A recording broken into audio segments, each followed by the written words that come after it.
wanted the best? You've got the best podcast, the hottest podcast in the world. The Chris Voss Show, the preeminent podcast with guests so smart you may experience serious brain bleed. The CEOs, authors, thought leaders, visionaries, and motivators. Get ready. Strap yourself in. Keep your hands, arms, and legs inside the vehicle at all times, because you're about to go on a monster education roller coaster with your brain.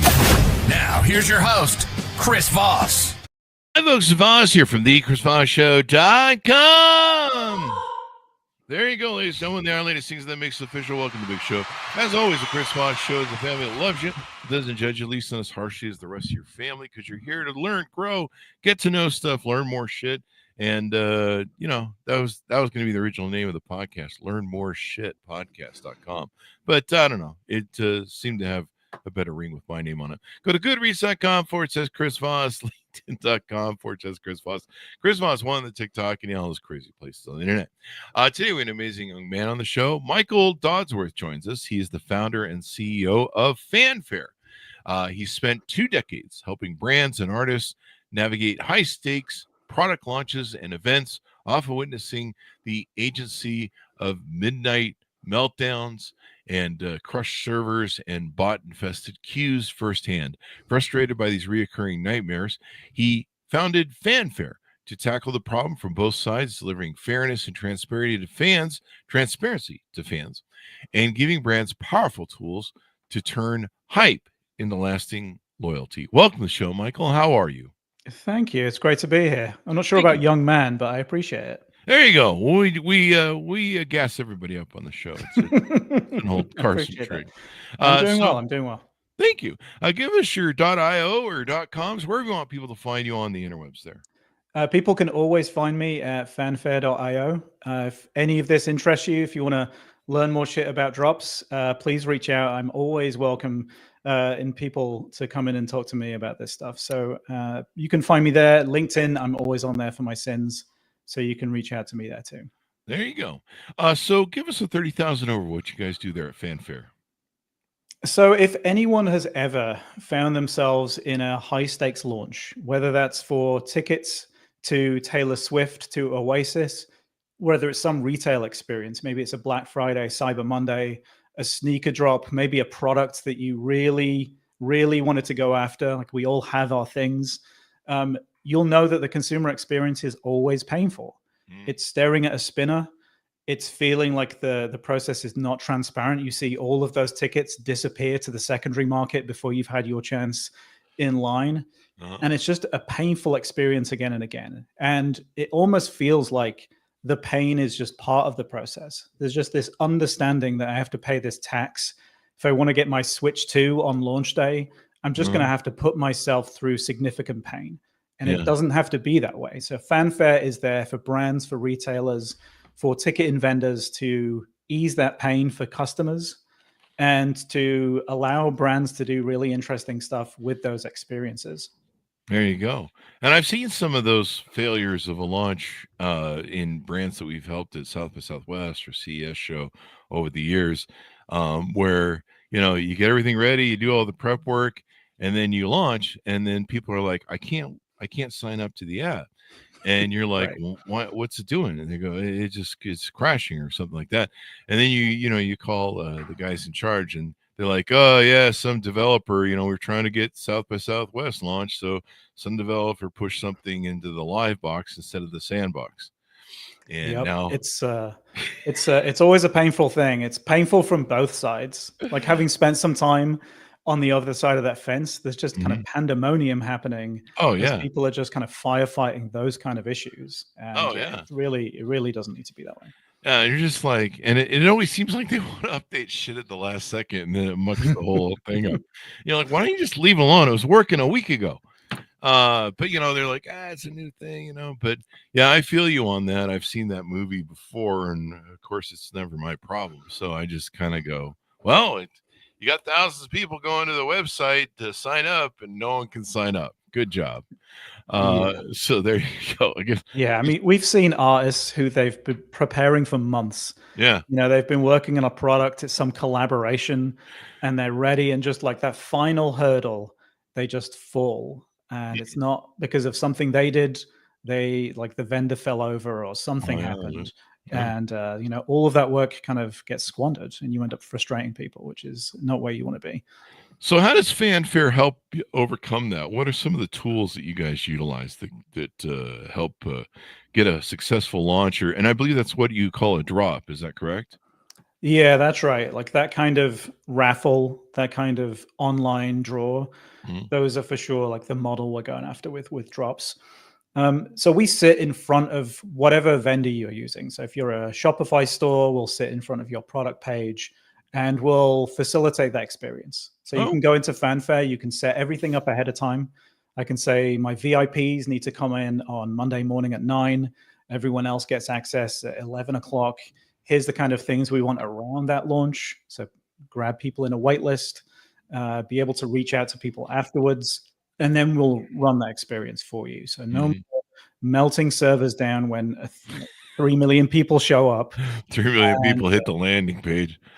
yeah, it's a really painful process to go through, and it's a really painful thing for even the vendors that are well resourced, like a Shopify, Ticketmaster, Nike. Like Really? all of these brands have meltdowns, Wow. and it's just a hard problem to solve. And so what you guys do is you guys create a front end to the website then, so that basically you guys take all the hit all the power coming at you from 3 million people coming to sign up. Yep, and we Wow. remove all those bad X's and bots. Mhm. And for the brands, we try and Mhm. capture all of the information about everyone that comes through. Oh, there you So, go. like, I fail multiple times to get my sneakers. You should know that as a brand. Mhm. Like, Yeah. maybe these people are potential VIPs, right? Yeah. They're just unlucky folks. Yeah. Maybe you want to have like a special club where you're, the L club where people who failed 5 times get to come into an exclusive launch just for them. Like that's how you reward people's time and effort. Yeah. I could use that back in the day when I would try and buy the iPhone, and the iPhone was, it's 100%. crazy to get the early ones. Remember how they would slowly dole them out? And it seemed like Apple would play games with it on purpose, but that's probably another thing.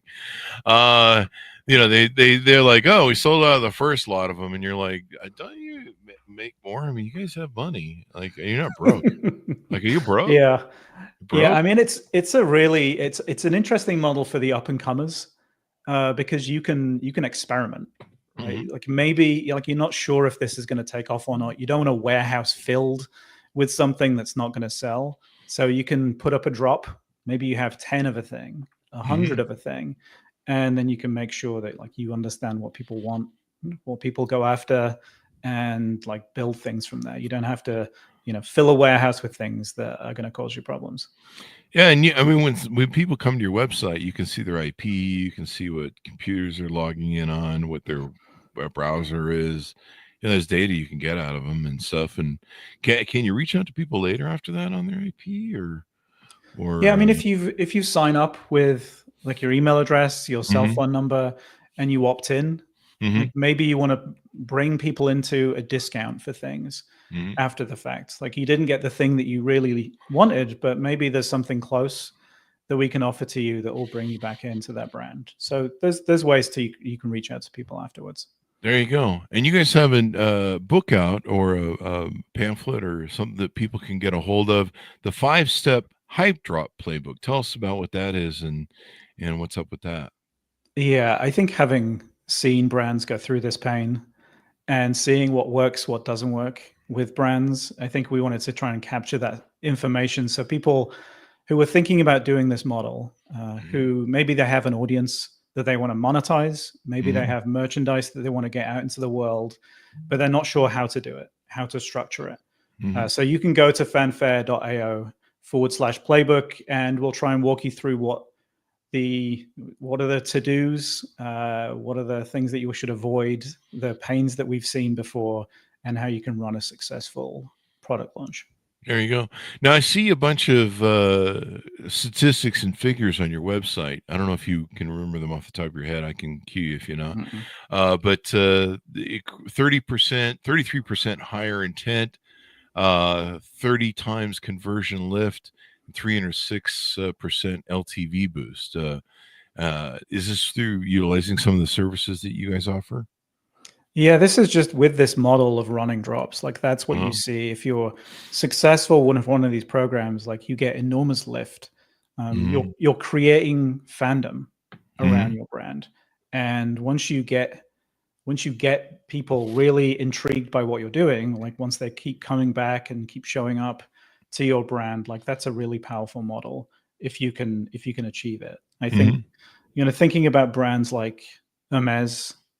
I think the ability to create a wait list that's 4 years long in some cases, like they can just dial up production and pull in more revenue when they need to fill gaps. That's not usually a thing that people get the opportunity to do. So it's a really, really powerful model if you can go after it. Yeah. So pregame perfected. You sit down with them. You know how to do these well because this is your trade, and you get everything lined up, everybody on the same page. I mean, that was the one challenge we used to have back in the day when we work with brands to launch products is, we rely on them to do their job. And,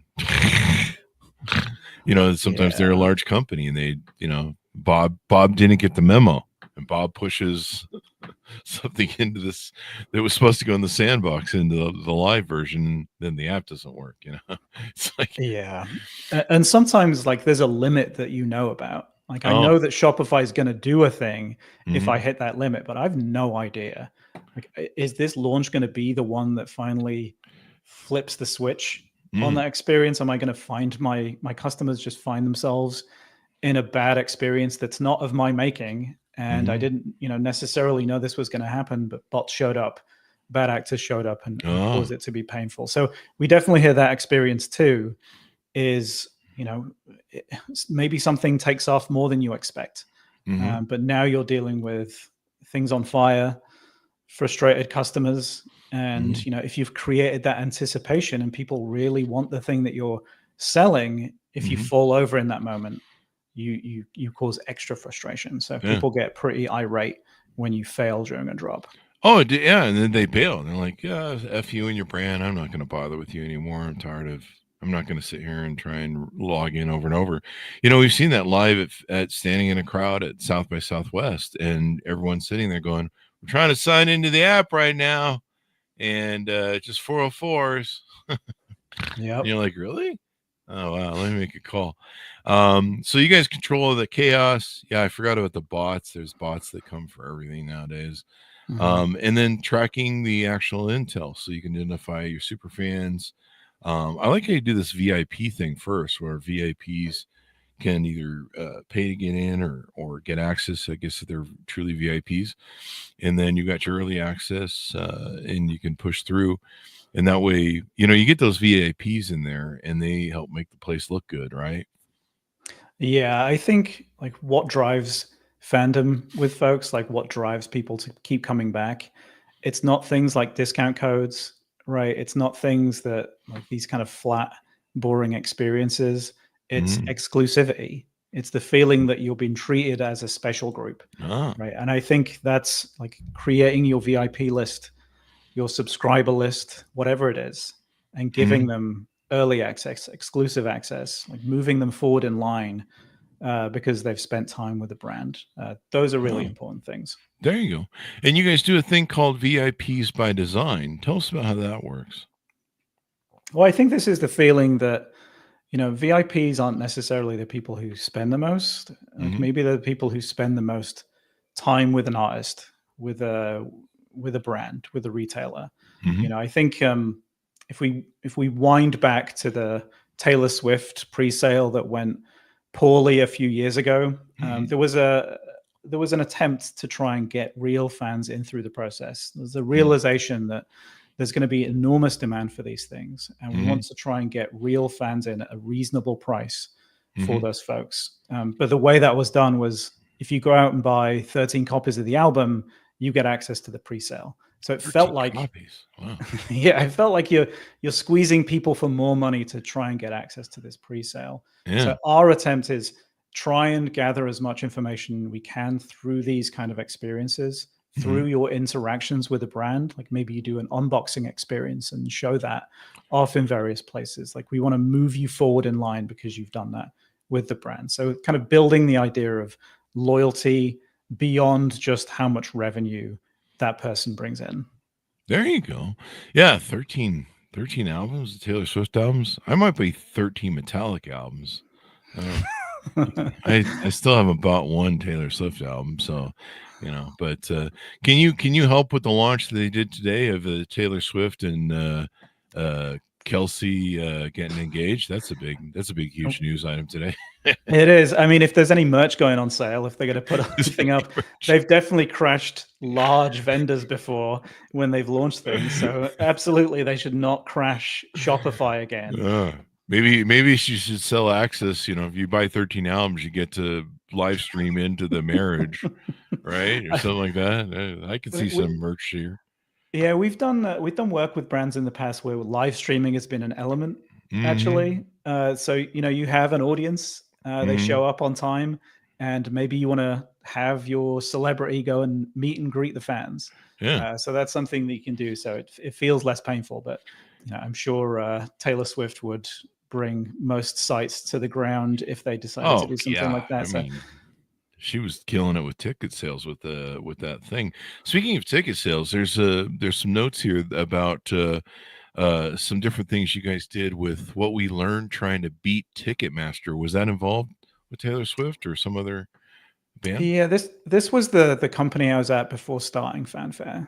So this is kind of the origin story for Fanfare. So I joined a company called Rival. We were very on the nose with the name of the company, and we were going after the likes of Ticketmaster, the likes of Access. We were a primary ticketing vendor. We had the Kromkeys as early investors of ours. So we were targeting things like the Rams, SoFi Stadium, things like that. So we were going after Ticketmaster, and people buy tickets to the Rams. No, I'm just kidding. I'm just teasing. I'm a Raiders fan. There's no one we buy tickets. We just cry about it. Yeah, I'm more of a rugby fan. So this is there you go. It's all a wash for me. But yeah, we were going after those kind of experiences. It's a difficult area to get into. There's definitely a lot of problems you have to try and get your arms around to run an event like that. But we had a good system. We had a good process set up. And part of it was dealing with the 3 million Swifties turning up at 9 a.m. on a Monday morning, right? The bots showing up. Wow. But fast forward to the start of the pandemic, we were acquired by Ticketmaster. Oh, really? And sadly, that product didn't see the light of day. That kind of just added to my frustration about like, why is this not a solved problem? And then seeing it again and again in retail.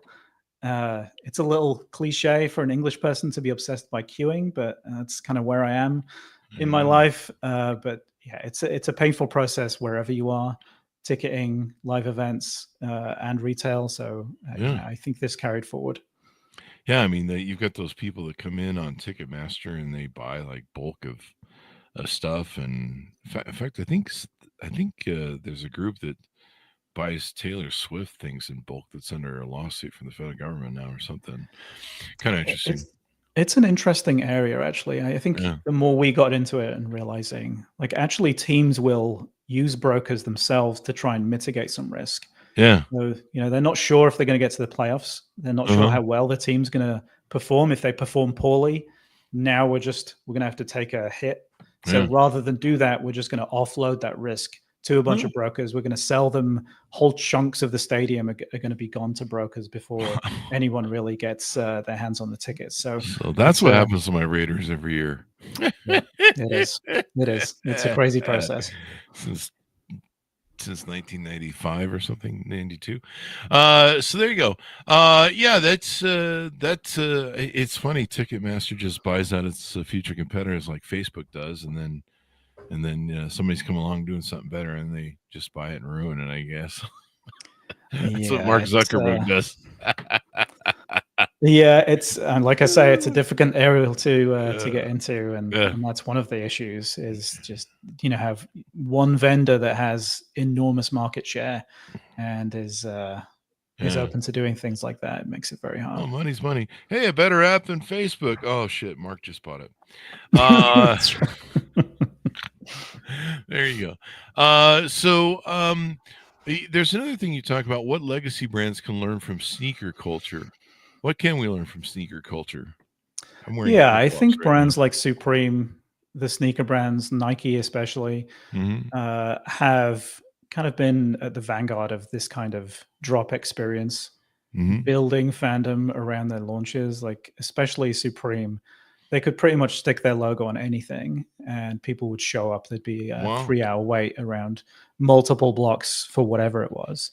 And I think that the idea of fostering loyalty and fostering fandom is something we've started to see spill out into different categories. You saw it with like Stanley with their Quencher. You see it with collectibles, with luxury items. You see more and more brands going after this. And I think for me, there's like a separation between the things that we need, like detergent, socks, the boring things. Like for those things, I want convenience. I don't need it to be a memorable experience. Like I want to immediately forget. I'm not waiting in line for socks.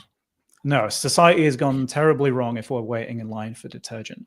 But for the things I want, like that I'm going to dedicate time to researching, to understanding, to like the stuff that I really get into, that I care about, there should be a different experience. It should be more of a moment that you're creating around these products. Like the things that I remember from my childhood, they're like limited edition Super Metroid coming out and going down early in the morning. Like those kind of experiences really stick with people. And right now, like those experiences are one and the same. Like you just go to a flat product page. It's kind of like looking through a catalog. If people are old enough to remember when you did that, and it really hasn't moved forward. And I feel like it should be more of an experience and more of a moment. And imagine the experience emotionally binds people to maybe loyalty to the product. Yeah, I mean that definitely. If they have a good experience. Yeah, that's the flip side of that too. Is if you have a bad experience, you remember that for sure. But yeah, I mean, I'm sure I felt a little bit differently about Nintendo having gone through the experience of buying Super Metroid limited edition way back in the 90s, probably. So yeah, I think it does. I think you want to create happy experiences for people. I think that's a learning also from the live event space. Is when we were talking to teams, it wasn't just about selling tickets. They wanted to craft experiences for people showing up. So maybe if you brought your family for the first time, and we have open seats in front, maybe you go to see the Dodgers and there's a bunch of open seats in front of you. Like maybe we move you forward, right? We give you better seats because this is the first time you've brought your kids to a game. Like that would be a cool experience and it would make you feel differently about the Dodgers. So interesting things like that, I think, can definitely move the needle with folks where like things like discount codes generally don't. See the new generation. I mean, that used to be the way young men connected with their fathers, going to the baseball game. And that's, Absolutely. that's how you fall in love with baseball or just about any sport that your dad likes. I don't know though. The experiences I have waiting for tickets back in the day before Ticketmaster and having to sleep out overnight in front of some grocery store. And I remember an interesting ticket experience at the ZCMI department store for 2 hours waiting. I don't know how many hours we waited in line outside the store. And then it took 2 hours to go through this line that went through a department store. And by the time we reached the end of the line to get the tickets, people were just wholesale stealing stuff off the rack and shoving their pocket. We're literally standing, we're stealing socks and shit. They were just like, well, we're standing here for half an hour, so might as well rip shit off. And it's kind of, I can see why Ticketmaster became a thing. But yeah, I mean, we got Van Halen 1984 tickets in the first 2 hours, and we walked out of there. We probably were the last group of people to get the tickets. So in the end, I guess we were technically happy, but the experience was so miserable. I can remember to this day, 1984 to 1925 or 2025. How old am I? Anyway, so tell us about yourself, Michael. How did you get into this business? How did you get down this line? What were some of your influences growing up? What gave you the entrepreneur bug? Yeah, so as you can probably tell from the accent, I'm not from around these parts. I came here through an acquisition, actually. So I got the bug for engineering at a fairly early age. So my brother came home with a Commodore 64 one day, with a tape deck and everything. And I started building things. We had this manual where you could make a balloon fly across the screen, and that was kind of hooked. Magic. From then on. Yeah, magic. And I just loved building things and carried on through university, and then ended up in London. And then a small company I worked for got scooped up by Salesforce. And the whole team went out from just west of London into San Francisco, which was an easy move for everyone. And then we spent some time there at Salesforce. And kind of the more I spent time dealing with these kind of gnarly scale issues, millions of people showing up trying to use Salesforce search Monday morning at 9. It's very similar to like Taylor Swift fans turning up all at once. So dealing with events like that, and then through to, there's a company just down the road from Salesforce called Optimizely, which was a growing company and had very similar issues to something like a Ticketmaster when Taylor Swift goes on sale. We had the New York Times as a customer, the Guardian as a customer, and we would find out about newsworthy events because like the servers started to feel some pain. So building services to scale was always something that I've been interested in. It's really gnarly technical problems, building things to scale this way, and then through into Rival and seeing that with ticketing and seeing the painful experiences that people go through. And, having gone through them myself, it felt like this is a problem that should be solved. Like there are solutions to these problems. Like you don't have to camp out overnight for an in real life experience. There are better ways to run these things. So wanting to fix that problem, having spent some time fixing problems very similar to this in other spaces. Yeah. Gaming would be a big thing to fix these problems on gaming day launches. Absolutely. Jesus. I can't tell you how many games I've had or how many DLCs have been launched on the particular game. I remember Destiny launched a DLC one time and it was fucked up for a week. Like you can log in. It was like a mess. You just want to just be like, fuck you and your stupid game, and I'm gonna go play something else. And actually, if you do, give people time off enough in your game, they will go find other games to play and create new habit patterns. Yeah, I think the Battlefield 6 beta was a week or two ago, like giant waitlist, people waiting multiple hours to get into those things. So painful. The launch of Battlefield 5 was painful as shit too. When you finally got in, it was just a piece of garbage. You're just like, what the fuck? You got tanks that can go up the side of buildings and shit and fly, and you're like, what? It was like really, you had weird graphics that you could see through the walls and stuff where like it was malformed and shit. You're like, who launched this crap? Yeah, sometimes a beta like covers over a lot of things. It feels like sometimes it's almost there, sometimes it's like not even. I don't even do betas anymore. It ruins me. It makes me want to quit the game just as it is. I'm like, I'm not going through that masochistic process with you. And even then, like there's nothing worse than on launch day, you've taken the day off from work and you're waiting for your favorite game to launch. You're sitting there and it's just the swirling's going on. You're one of 10,550 whatever can't get in, and you're just like, didn't you buy servers for this day? Like extra? Like I know that you can buy stretch servers. Like what the fuck? There's some games where I took a whole day off and I didn't get into like 10 o'clock at night. Oh, brutal.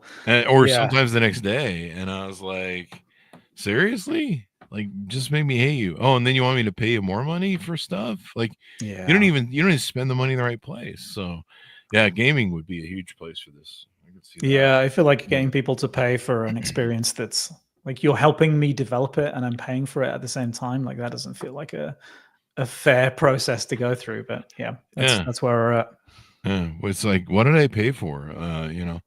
The so yeah, there you go. There you go. Anything more we want to talk about before we go, or tease out about the company? How you guys do it? Is there a minimum spend or a minimum size of company that they have to be to work with you guys for these launches? No, we actually work with a lot of like small up and coming brands and individuals. Like maybe you're an influencer that has a giant audience and you want to get things out to people. Like we work with those people too. We try to be careful in like how we structure the payment plans and so on. So like if you're just getting up and running with a service, there's hardly any costs associated with it. So you can get up and running and run a drop without much effort, really. So yeah, please reach out if people have something interesting that they want to set up. If they want to run an event like this, always happy to talk to people about that. But yeah, if you want to go to fanfare.io and walk through the process and figure out how to run one of these things successfully, please do. We do have some interesting in real life stuff coming up. We have a conference coming up in September in Paris. And we're planning on showing something where we can run an in real life drop and have it be no pain involved and no like giant lines around the block. So trying to fix that particular painful process. Same queuing problem, less scale because people are there in person, but still the same painful processes. We saw someone do a launch in Manhattan where they were just basically throwing PS5s off the back of an SUV, and the police get involved. Oh, I remember that. Yeah, exactly. That was kind of wild, man. Yeah, that was wild. That many people showed up for a free PS5, like, Yep. and they weren't busy gaming either, because But yeah, that was kind of interesting. How many people showed up for that? But yeah, maybe you could do a launch for the invite. Who wants to be on the invite list to the wedding of Taylor Swift? I'm sure that's going to be a crazy bunch of celebrities that want to be seen at that one. There you go. The I'm going to be lining up for the Kelsey Taylor Swift divorce court hearings. That's what I'm gonna go start hanging out in front of a court waiting for that one to go down, because I think it's pretty much a guarantee at this point. You set up the wait list already. Yeah. There you go. She probably 7-10 years maybe. That seems to be the average. What the average marriage is 7 years now. Yeah. All right. I know where to put my list then. So yeah, you can launch. Maybe you can start a wait list for the guys who can date her after they divorce. Anyway, I'm just right now I'm getting an email, I'm sure, from Swifties. Yeah. There you go. How dare you? They're a motivated group. Yeah, they are. And I like Taylor Swift. She's a really nice person, and so does Kelsey, even though he's tends to beat us Raiders in our league. But I wish him no harm. But if he beats us again in the Super Bowl, I'm going to wish for her to take him to cleaners and divorce. No, I'm just kidding. I'm being just funny, folks. Don't do that. Anyway, I wish them both well, and their divorce lawyers. So thank you very much for coming on. Give us your .io and any .coms you want people to find you as we go out. Yep. Well, it's good to be here, and fanfare.io is where you can always find me. Like I say, LinkedIn, I'm always camped out on there as well. So if you just want to message me, say hello, please do. Sure. I'll just message you, say hello, just to. Sure. Absolutely. Hey, how's it going, eh? What do you need? Nothing. I just called to say hello. So thank you very much, Michael, for coming to the show. Really appreciate it. It's been fun to have you on, and great data. And I'm glad somebody made a thing for this, because, yeah, I've seen a lot of just horrible launches, and just like, man, for the love of God. Yeah, same. Yeah, I'm looking forward to that pain going away. Yeah. It's like, here's what it's 3 days before the event. Don't touch anything. Leave all the buttons alone. But no, it helps having that frozen. I'm sure that you have. Don't even think about anything. So anyway, thank you very much, Michael, for coming on the show. Thanks to our audience for tuning in. Go to Goodreads.com/Chris Voss, LinkedIn.com/Chris Voss, Facebook.com/Chris Voss, and all those crazy places on the internet. Be good to each other. Stay safe. Or we'll see you next time. And we'll see you next time. And or either way. Bye-bye.